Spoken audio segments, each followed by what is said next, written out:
আগামী রবিবার ৫ এপ্রিল থেকে প্রাথমিকভাবে ১৮ জেলার ৩০ উপজেলায় ৬ মাস থেকে ৫৯ বয়সী শিশুদের অগ্রাধিকার ভিত্তিতে হামির টিকা দেওয়া হবে। শনিবার দুপুরে সচিবালয়ের এক সংবাদ সম্মেলনে স্বাস্থ্য ও পরিবার কল্যাণ মন্ত্রী সরদার মোহাম্মদ সাখাওয়াত হোসেন এ তথ্য জানিয়েছেন।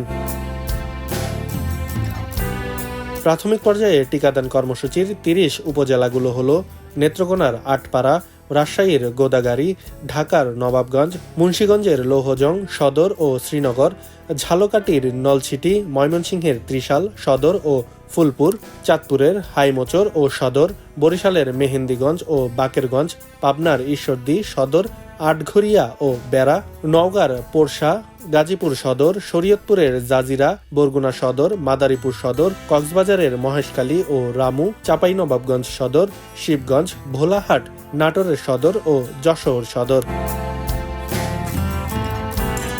আগে টিকা দেওয়া থাকুক বা না থাকুক, এই বয়সসীমার সব শিশুকেই পুনরায় টিকা দেওয়া হবে বলে জানিয়েছেন স্বাস্থ্যমন্ত্রী। এদিকে আক্রান্তদের মধ্যে প্রায় ৮২% ৬ মাস থেকে ৫ বছরের কম বয়সী শিশু।